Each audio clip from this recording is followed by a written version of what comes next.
जल जीवन मिशन के तहत निस्पंदन संयंत्र पर लगभग 2.84 लाख करोड़ रुपए खर्च करने के बावजूद बांदीपुरा में अधिकारी कुनान और उसके आसपास के क्षेत्रों के हजारों निवासियों को सुरक्षित पेय उपलब्ध कराने में विफल रहे। मदार, गुंड कैसर, कुनान और अन्य गांवों को पानी उपलब्ध कराने के उद्देश्य से बनाए गए निस्पंदन संयंत्र का उद्घाटन 2021 में बांदीपुरा के डिप्टी कमिश्नर द्वारा किया गया था, लेकिन निवासियों के लिए ये खुशी की बात नहीं थी क्योंकि कुछ ही दिनों के बाद निस्पंदन बंद कर दिया गया। स्थानीय निवासियों ने कहा कि अधिकारी करोड़ों रुपए खर्च करने के बावजूद उन्हें प्रदूषित पानी पीने के लिए मजबूर कर रहे हैं। इस मुद्दे पर कई बार अधिकारियों से संपर्क किया गया, लेकिन आज तक कुछ भी सकारात्मक नहीं हुआ।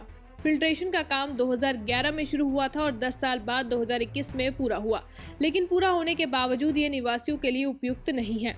उन्होंने ये भी कहा कि फिल्ट्रेशन प्लांट बनकर तैयार हो गया था, लेकिन कुछ आधिकारिक कारणों से इसे बंद कर दिया गया। इसी बीच जल शक्ति विभाग बांदीपुरा के एईई ने इस मुद्दे पर बोलते हुए कहा कि बिजली विकास विभाग की मंजूरी के कारण फिल्ट्रेशन प्लांट को बंद कर दिया गया है। उन्होंने ये भी कहा कि उन्होंने तकनीकी चीजों के लिए मंजूरी देने के लिए उन्हें कई बार पत्र भेजे, लेकिन उनकी ओर से कोई जवाब नहीं मिला, जिससे फिल्ट्रेशन प्लांट शुरू करने में देरी हो रही है।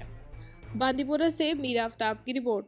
2011 और 12 में हमारे ये जो आपको एरिया हमारा कुनन खासकर दिख रहा है, यहाँ पे एक खुशी की लहर हर घर में दौड़ी और हर घर वो फूले नहीं समा रहा था। और रीजन था यही कि कुनन को खुसूसन वाटर सप्लाई स्कीम के तहत जो ऑगमेंटेशन मिला था वो 2 करोड़ 84 लाख रुपए का मिला। 2 करोड़ 84 लाख रुपए का जो ऑगमेंटेशन हमें मिला था, आपको दाएं बाएं दिख रहा है। तो फिर जो ही इस स्कीम जो लॉन्च हुई थी, जब जो ही फिर इसका इफ्तिताह हुआ, तो इफ्तिताह करने के बाद ही ने भी इसको वक्तन फवक्तन जो भी हमसे हो सका, यहाँ के लोगों से जो भी हो सका, हमने इनको फुली कोऑपरेट किया।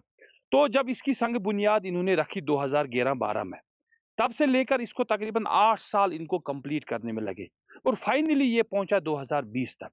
तो 2020 तक ये कंप्लीटली तैयार हो गया। जो भी इसकी टेक्निकलिटीज थी, जो भी इसके लवाजमात थे, जो भी इनका जो फॉर्मेलिटीज थी, वो सारा तैयार होके 2020 में फिर डीसी साहब खुद आए, उन्होंने इसको इनॉग्रेशन किया था। लेकिन बदकिस्मती से जिस मकसद के लिए इसको बनाया गया कि ये जो आसपास के गांव हैं, यहाँ के जो विसिनिटी विलेज है, इनको फिल्टर्ड वाटर मिलेगा। क्योंकि 2 करोड़ 84 लाख रुपए का प्रोजेक्ट हमारे गाँव को मिलना, ये अल्लाह की तरफ से हम पे एक बहुत बड़ी मेहरबानी थी और डिस्ट्रिक्ट एडमिनिस्ट्रेशन का भी इसमें बड़ा रोल और हम उनके भी बड़े शुक्रगुजार हैं। लेकिन जिस मकसद के लिए आपने 3 करोड़ रुपया तकरीबन खर्च किया है, तो फिर आप उसको चालू क्यों नहीं करने? और ये अभी 2020 में इसकी इनॉग्रेशन होने के बावजूद भी जनाब ये अभी फंक्शनल नहीं है। इसके ज़रिए हमें ना पानी मिल रहा है, ना जो आस-पास के गाँव हैं उनको मिल रहा है।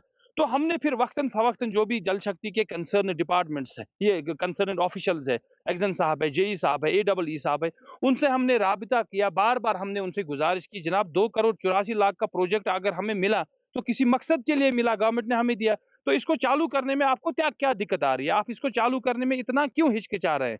तो फिर उन्होंने कहा कि नहीं जनाब, आज होगा, कल होगा, 2 महीने, 4 महीने, 10 महीने। तो फाइनली 4 महीने पहले हमारे गाँव में एक पब्लिक दरबार वो ऑर्गेनाइज करते हैं, पीएचई डिपार्टमेंट, जल शक्ति डिपार्टमेंट हमारे गाँव में, ये जो शीप डिपार्टमेंट, तो वहाँ पे फिर मैंने खुद इस मसले को उठाया। मैंने कहा जनाब इसको आप मेहरबानी करके फंक्शनल बनाइए और जिस मकसद के लिए आपने ये बनाया, इसको उसके लिए चालू किया जाए ताकि लोगों को राहत मिलेगी, लोगों को फिल्टर्ड वाटर मिलेगा। क्योंकि आजकल आपको पता है वाटर बॉर्न कितनी डिजीज है, कितने मसाइल है इस पानी की वजह से हो रहे हैं। तो उन्होंने फिर कहा कि आप हमें 15 दिन दे दीजिए, 15 दिन के अंदर-अंदर जनाब हमें कुछ मैकेनिकल डिपार्टमेंट के साथ इसको टेक अप करना है। इसमें कुछ अभी खामी है, मैकेनिकल डिपार्टमेंट हमारे साथ अभी वो आ रहे हैं 15 दिन में, तो वो इसको कुछ अंदर कुछ फ़ॉल्ट अभी लगा है, तो वो फ़ॉल्ट ठीक होके फिर हम इसको पूरे इलाके के लिए फंक्शनल करेंगे। लेकिन सर 4 महीने गुज़रने के बावजूद भी कुछ भी नहीं हुआ, ना यहाँ पे कोई आता है। जैसे मुझे समझ में नहीं आ रहा, इतना सरकारी खजाने का पैसा, इतना लोगों का टैक्स का पैसा, इतना बेकार, इतना ज़ाया कैसे जा रहा है? क्यों अब ना यहाँ पे कोई देखने आ रहा है कि हमने वहाँ पे जनाब 3 करोड़ रुपया खर्चा किया, तो किस चीज़ के लिए किया है? तो बार-बार इनको इनके दरवाजे पे जाने के बावजूद भी सर ये मसला हल नहीं हुआ।